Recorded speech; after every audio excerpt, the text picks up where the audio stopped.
Hi everybody, hope you're all well. I've got you outside here today on my swing because I'm a bit of a chilled mood today. I thought it might be a good idea to bring you outside, a bit more relaxed episode than normal, and I can tell you all about me and my sewing journey. A lot of you had asked me to do a Q&A and sent some questions in, so I'm going to answer a lot of those for you today. So a quick reminder, if you haven't subscribed to my channel, you know the drill. Press that subscribe button and the notification bell and you'll be alerted to my newest episodes whenever they're coming out. This is my favourite spot to sit and relax. I've given you my garden tour. I hope you really enjoyed that. I'm going to be showing you much more of my garden over the next few months as well. And a lot of you had requested that I show you the dahlias when they are going to erupt and they'll be all at their full glory. So it's really starting to fine up the weather here. It's nice and warm and perfect for sitting outside in the sunshine. So I've quite often thought about taking you guys my day-to-day life, what I do, and I thought it might be really boring for you to watch, but a lot of you loved the episode that I took you on a drive to school for my daughter, just and showed you what I did in the day and where I walked my dog and things like that. And it's quite surprising because you think your life could be a bit mundane and boring to sort of account for every little detail and show everyone what goes on. We all enjoy watching parts of each other's lives and also feeling that we're all more connected. I think that way it's almost like catching up with a friend and having a coffee to know that they're kind of there for you. So I feel really happy to know I've got all of you guys there sort of cheering me on, inspiring me on to keep doing these episodes. So I want to thank you all for that. It's been really great to have that sort of community around as well. So a lot of you are really wonderful and ask me questions over on Instagram as well, and I've sort of documented a few of those to get started. But before I forget, this is the Pattern Emporium lounge dress that I have got an episode on as well. Everyone always asks what I've got on, and I usually forget to say. So I try and link it in the description box as well. So if I ever forget to mention, just check that description box and you'll probably find the pattern listed there. So this is Pattern Emporium lounge dress in a beautiful fabric that's sold out really quite quickly. It was from Fabric Deluxe here in Melbourne, and a lot of people went to try and find it, and they actually had a little bit left, but most of it was gone by then, so sorry about that. It's like that when you ever see an unusual print, they're usually the first to go. So really love wearing this nice fabric. First question was over from Instagram from Lynn. Lynn's a great supporter of the channel. She's always writing lovely comments as well, so which is really inspiring. So she's written here, how many animals do I have?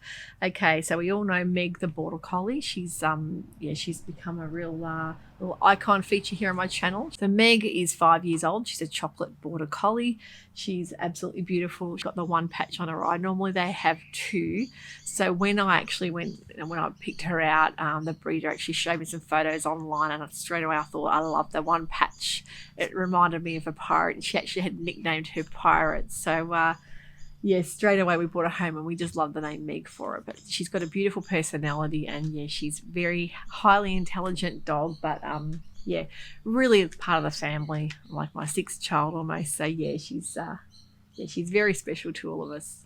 Now I've also got 4 cats. We've got 2 Burmese cats. Mabel, who is she's a blue torty colour Burmese. She's nearly 18 years old, so she's getting really on in the years now. She's really tiny as well.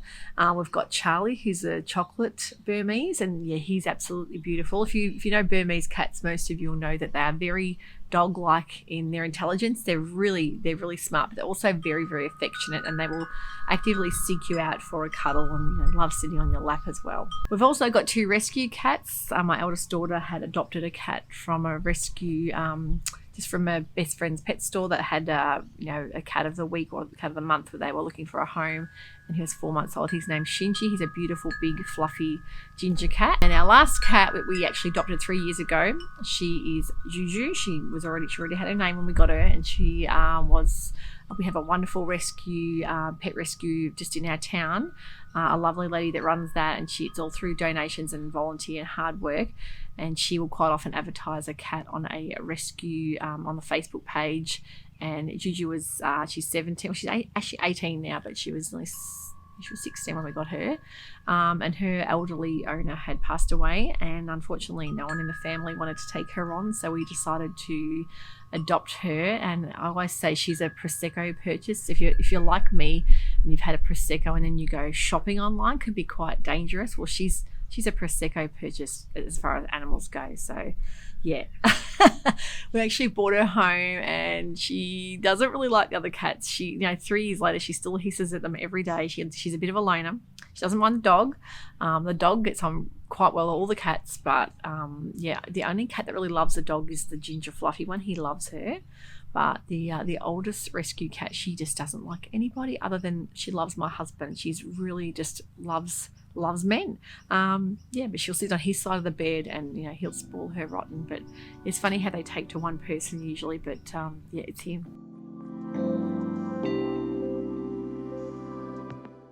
Question here was, how many kids do you have and how long have you been married to your partner? Well, we've been married for 27 years. I think we were 21 when we got married. We'd been together for years because I think we met when I was 14 and he was 16. So we lived in the same town, and childhood sweethearts, just ended up getting married at 21, and we built our first home together. And I actually worked in retail for many years. I worked for a fashion company called Suzanne. You may remember the jingle, "This goes with that." I think that taught me quite a lot about fashion and style and how to sort of mix and match garments. And it gave me a really good backbone there. And I had a wonderful boss at the time who really taught me a lot about things like fabrics and colours and how to care for garments. So it really helped with my sewing ability. If you know a bit about fabric, I think it's a wonderful thing to have up your sleeve there. And I also went into do management. I worked for Katie's as well for many years.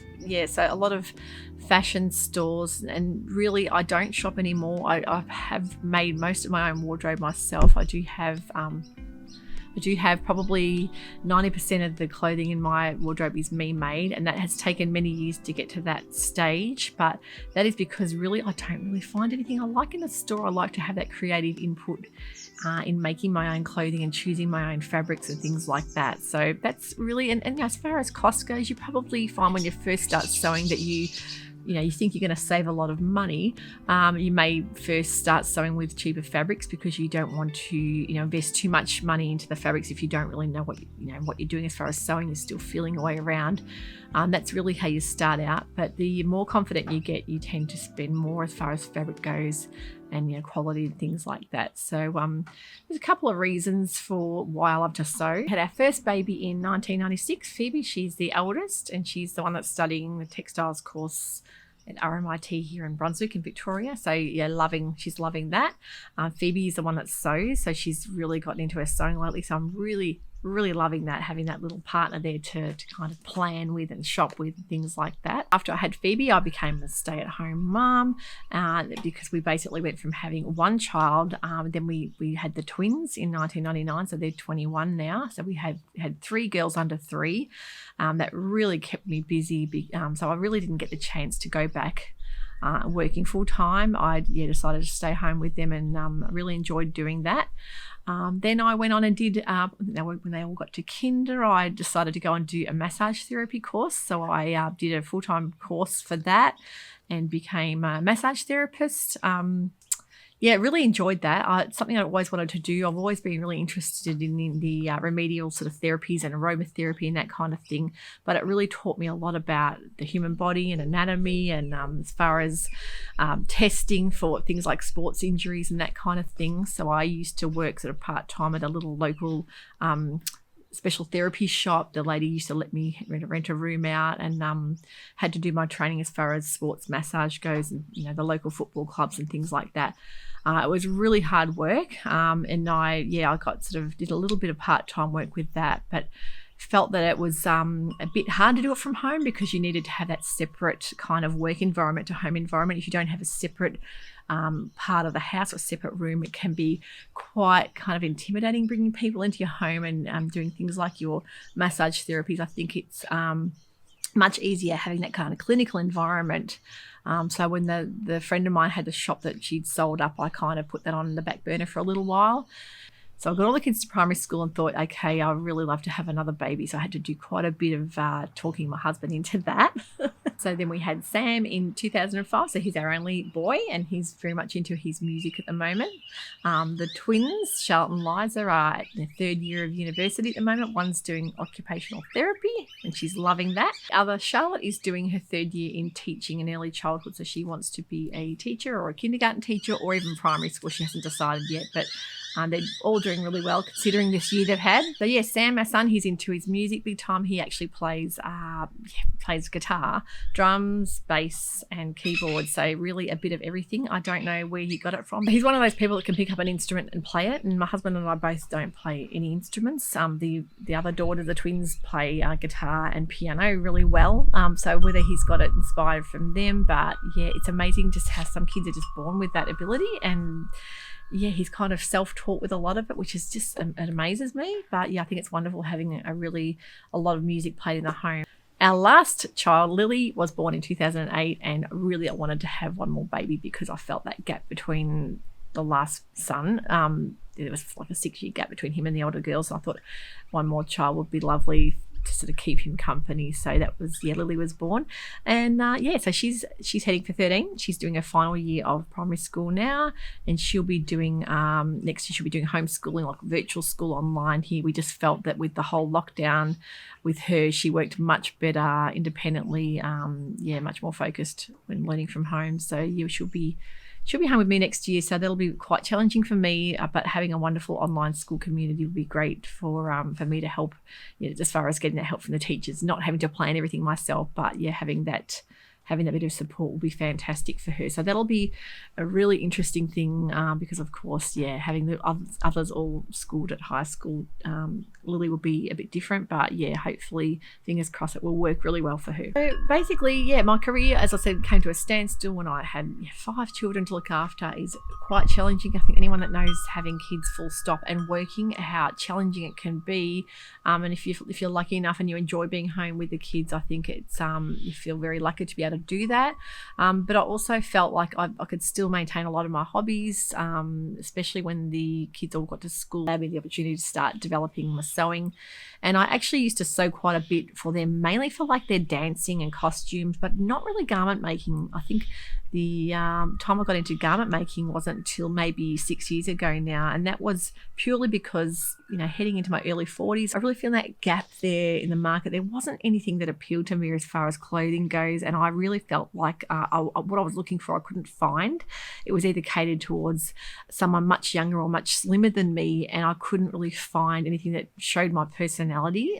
So I think a lot of people, when they head into their 40s and 50s, really find that gap there. So sewing can be fantastic for developing your own style and keeping up your own personality in your clothing. That in turn answers the question somebody else asked me on Instagram. So how are you so productive? Do you work? So this channel really is my full-time job at the moment. I try and put all my energy into bringing you the 2 episodes a week. So that is really my full-time job. I am not really one for, so a lot of people ask me, can I teach, will I teach people to sew, or can I do sew-alongs? And that I find very hard because I don't have a separate sewing room. I sew in my lounge room, so there's always noise and sort of ruckus going around me. So I find the whole sew-along thing, I'm not really set up to do that. I know a lot of vloggers on YouTube are fantastic at that. So I think that is probably not my forte. I am much more into the inspiring as far as pattern and fabric, putting things together, showing you how to mix and match outfits. And as far as pattern inspiration goes, I love looking at new patterns and looking at fabrics and talking about how I can help inspire you to create your own wardrobe. That is more my style. And I think to the whole YouTube community, having everything online there, you can basically look up anything you like. As far as what I've learned, I've taught myself a lot from YouTube. You might want to look up, what is understitching or how to do an invisible zipper. You will find so much there online. Some tutorials are better than others, and there's also things like Craftsy and online, lessons that you can take as well. And people like the Stitch Sisters also have some great tutorials. Craftsy as well, it was once Blueprint. They have some fantastic tutorials as well. So there really is just a whole wealth of knowledge here on YouTube for you to find. The next question is my sewing history. So how old was I and who taught me? That was from Deb Cobb. Deb, I was probably 15 when I started. I think at the time I was still in school. I'd taken a couple of lessons at school in sewing class. Found it very uninspiring. Just really old machines that had never been given a good service. They didn't sew very well. They came unthreaded really easily. So you're sewing with these old dinosaur machines, and it really put me off as far as, if I can't even thread this thing, how can I sew anything? And also, they might give you things like a pencil case or a pillow slip to start off with. And I wanted to sew sort of clothing straight away. I wasn't really interested in making soft furnishings and things like that. So I kind of left it for about a year. And then I was working sort of part-time at the time at a local department store called Treasureway. It's a bit like sort of Target and Kmart. I think you'd sort of liken it to. So I sort of said to my mum, I'd really like to make a dress, and she'd sewn a little bit here and there for herself. She wasn't a big sewer, but she knew all the basics. I think because it was taught back in schools back then, more in-depth sewing. So I think I had a little simplicity pattern. It was like a tank style woven dress pattern, and mum took me to get the fabric, and I got a white with a black sort of geometric print, and I made myself a tank style dress, very simple. And I remember wearing it to work at the department store I worked at, and a customer asked me where I'd bought it from, and I thought, wow, I made this myself. And I just thought, should I tell her I made it myself, or should I make something up? And I thought, no, I told her I made it myself, and I was quite proud of that. At that time, it would probably be 1987, 88. No one made their own clothes. Well, certainly no one I knew made their own clothes. Maybe in the 60s and 70s, people didn't have as much choice, and really everyone sewed back then. But growing up, I wasn't around like relatives that sewed much, and certainly none of my friends sewed. So I think it was kind of almost embarrassing to admit that you sewed, because back then people did sew to save money, or they had the knowledge, or the grandparents that sewed to help them as well. So yeah, it was quite interesting just to think about it back then, and think that I actually didn't continue on. I think I left it at that one dress, and really didn't go back to sewing till my daughters were born, and I made things like cot quilts and dancing costumes, but didn't really think about sewing garments. So it's interesting to see how it develops, and how you develop your skills, and what you want to make can change over the years. Somebody else has asked me, do we get excited here when we see things like Aussie animals, like as far as kangaroos and snakes and things like that? Yeah, I think we still do, because they're not that common. They are common in the bushland, of course. You'll find them when you go out and it's very quiet. Maybe early in the morning, if you're camping somewhere, you'll see them, and it is still exciting. But they tend to sort of hide. They're not out in visible view all the time. So when you see one, it is still quite exciting. And we do live in a small country town with a lot of bushland, so we get to see quite a few animals. And we've had things like kangaroo. When we first built here, of course, if you saw my garden episode, you'll see how rural we were at the time when we built. It was all paddocks, grass, and we would get up early in the morning and sometimes see a kangaroo like bounding past in the distance. But they really do like to keep away from humans, and they'll tend to sort of hide. Things like echidnas, we've had an echidna here in our yard. We've found probably 2 now over the years, and that's a real thrill when you see them, because they are amazing to see up close with all those spikes, and they will burrow into the ground and make themselves sort of a hole and hide in that. So you kind of have to move them along to find a more protected area, because if a dog sort of got to one, it would be really unfortunate. So they are more prone to be found out in the bush. And things like wombats, there's a lot of those in the bush, but we do have quite a lot of bird life as well. So we are about half an hour drive away from a really beautiful place called Phillip Island that is a koala sanctuary. So you can drive through there, and you can pull over, and sometimes you'll be able to see koalas with a baby on the back in the gum trees there. So it's only one of the very few places in the world that you can see the fairy penguins all coming in at night, and they call that the penguin parade. So that's amazing to see that. And we have a lot of wildlife out there. So as I say, we're very close to a beautiful part of the world, and also places like Wilson's Promontory, only a couple of hour drive away, and it is just amazing out there. It's like a prehistoric sort of wonderland of bush and mountains and ocean, and very, very gorgeous sanctuary place to camp. If you've ever been there, you'll know what I mean. It's a lot of wildlife there.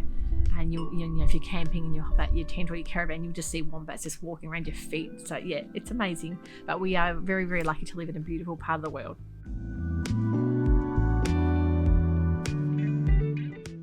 Now, another question here is, how or where do I wear my creations? Well, lockdown this year spoiled a lot of that, didn't it? I didn't get to wear much of my winter makes. I tried to make more wearable things this year, so a lot of comfy, sweatshirts and pants, and a lot of elastic waist If you know on my episodes, you will see my measurements. I haven't measured myself for quite a few months, so I don't know how accurate those are, but I've been wearing a lot of elastic waist pants, and that's all I'm really longing for at the moment is comfortable things to wear. But we're getting out of lockdown now, so we're heading out to that beautiful weather, and hopefully I'll be able to wear much more of my beautiful makes.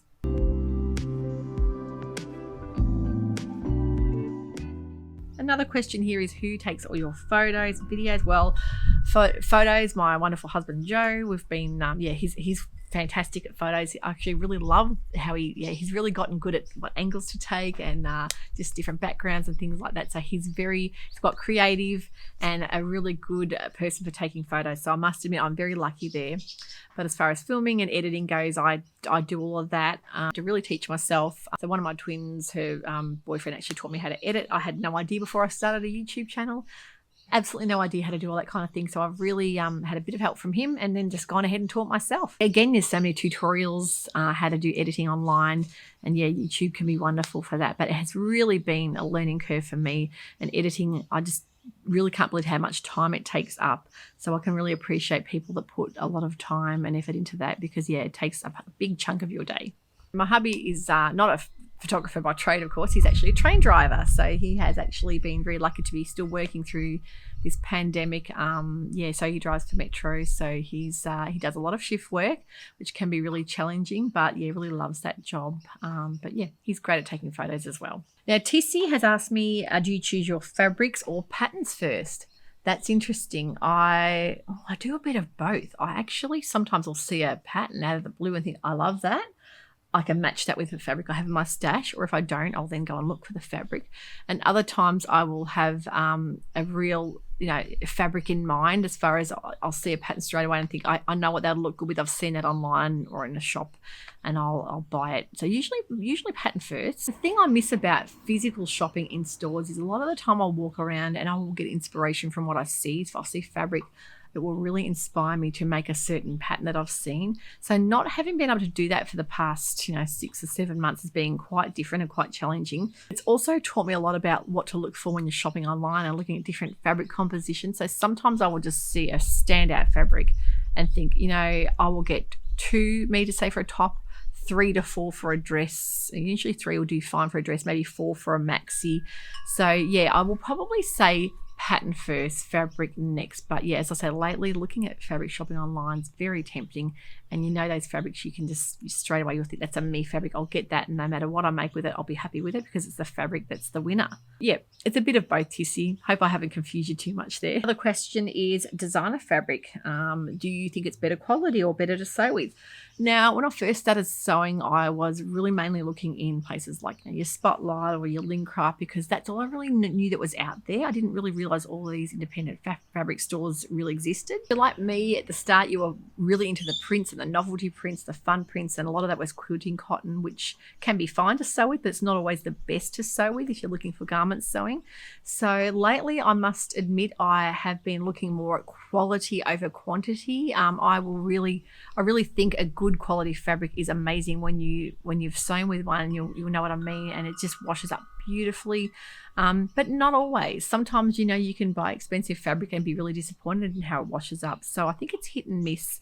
But when you get to know your favorite fabric stores and what they sell, what they sort of stand by their quality, it really does make a big difference to what you're purchasing. So with some fabrics, it really does make a big difference the amount you spend. I think the qualities, especially things like your linens, if you get a beautiful quality linen, there is nothing like it to sew with and to wear and to wash up. But then there's other things that will be, quite like, it's a lot of rounds and viscose. You might get your cheaper brands that are fine as well.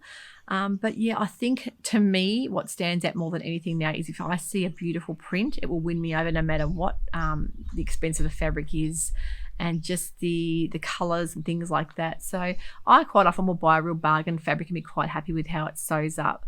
But things like your Lady McElroy fabrics, I just think are absolutely stunning quality. And the prints are always to die for, the colours. And also things like your Liberty prints, I just think people try and copy Liberty. They do quite a good job at times, but they don't always hit the mark as far as the color and the pattern goes. I just think Liberty fabrics are beautiful. Also, especially through winter, I've never sewn with a lot of the Euro jerseys and things like your Parpy and your Scandinavian brands. And when you buy those and you sew with them and wear them, they are just like the softest, cuddliest fabrics. You really can't compare anything to them like that you buy in a department store sewing places like maybe your Spotlight and your Joann's. The fabric, I just think it's no comparison. It really is just amazing. But they might be the sort of thing you might only make, one per season, as far as being able to, if you're on a budget, it can be quite pricey if you're buying a couple of meters of fabric, and it's, if you're heading towards $40 a metre, what's Australian dollars, that's quite a pricey top. But then if you're wearing that all winter and you're loving that to death, I think it's worth every cent. So yeah, it really depends on what you're after and what you're making to sew with, like, if you're going to wear it a lot or not.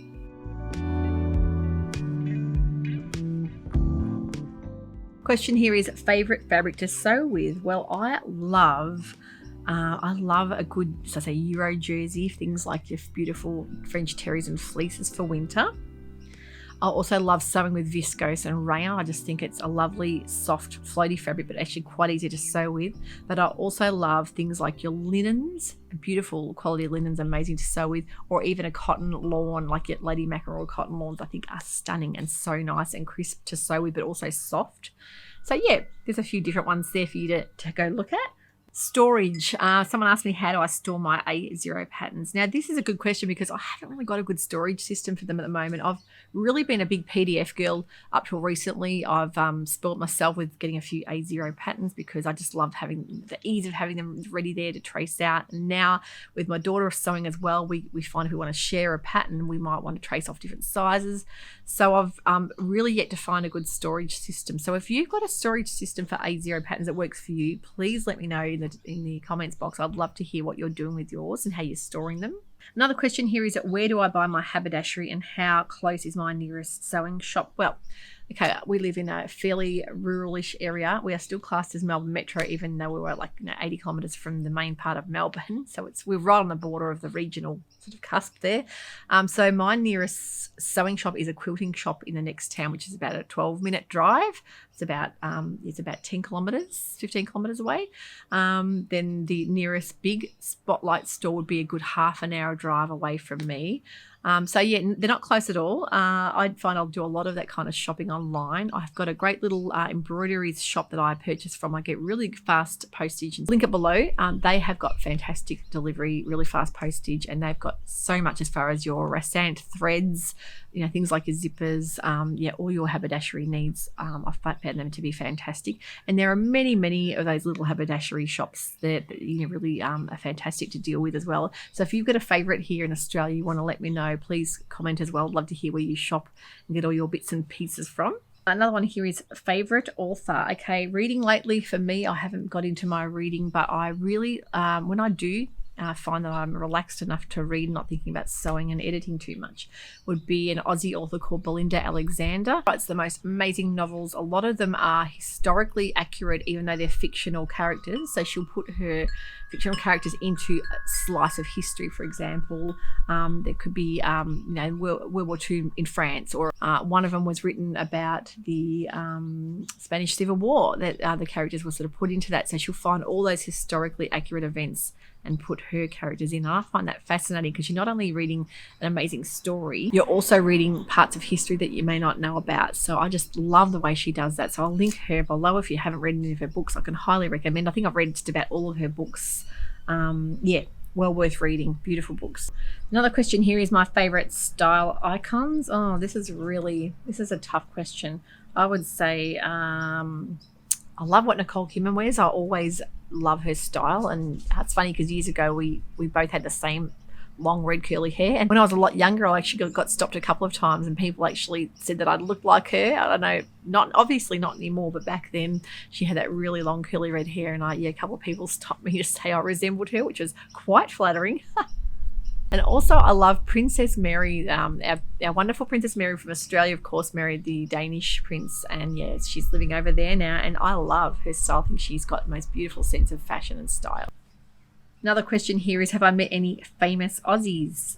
Yes, I have. I actually have got Hugh Jackman's autograph. I met him in 1996 after a play that he did, Beauty and the Beast, which was in theatre here in Melbourne. I took my mum out for a Mother's Day lunch and went and saw Beauty and the Beast in the theatre, and he was one of the cast members at the end that was out signing autographs. And back then, of course, he wasn't famous at all. He'd only done a few little dramas here in Australia and a few little sitcom shows, and of course some singing on in theatre. And yeah, he was one of the very few cast members that was around signing people's autographs. So I have got that stashed away in the back of the program for Beauty and the Beast. And yeah, as I say, that was before he had done any acting overseas at all. So that is pretty good to have that. And of course, he's one of my favourite actors. He's probably my biggest crush actor. And my most used sewing tool, oh boy, this is a hard one. I would say, of course, a good iron. I think that you really don't realise when you first start sewing with how much iron, how important a good iron is and what you're going to need it for. I'd also say a little seam gauge is very important, especially when you're measuring and doing things like mitered hems and you're measuring those little intricate bits. That can be very important. A good unpicker, of course, and probably a good kind of pin cushion. I think that I invested in a little Japanese style. The linen pincushion is amazing, but also things like your magnetic pincushions I think are great as well. And are you team scissors or team rotary cutter? Lately, of course, I only bought my first rotary cutter maybe 6 months ago, and it really has changed my mind totally. I actually thought I was team scissors all the way. I've got a good pair of Ginga scissors, but now after using the rotary cutter, I must say it's very appealing and very precise. I did just recently buy a new blade for my Alpha rotary cutter. It was an endurance blade, and that makes so much difference. If you're like me and you've got one of those self-healing mats, well, they're not really self-healing, but they're a really good mat to have underneath for your cutting. If you have got the good endurance blade, it just goes through the fabric so much easier. So well worth looking at changing your blades over more regularly as well. And the last question is my machine, and I have just got a basic Janome machine that is one of the very probably the next step up from entry-level machines, and it's heading towards a good 6-7 years old now, and I'm really looking at updating, trying to save enough money there to get a sort of more of an up-level machine. Not, of course, not top of the range, but maybe somewhere in the middle that does maybe a good buttonhole. So that's my next sewing purchase I'm kind of saving up for.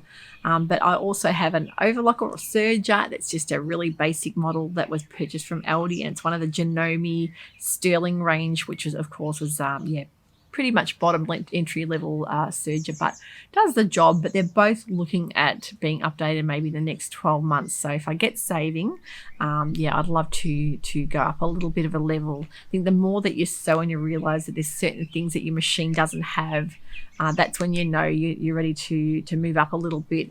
But when you first start sewing, of course, you don't know all that. You don't know what you're going to need, and you really are better off starting at something a little bit more basic till you know if you're going to be using it a lot.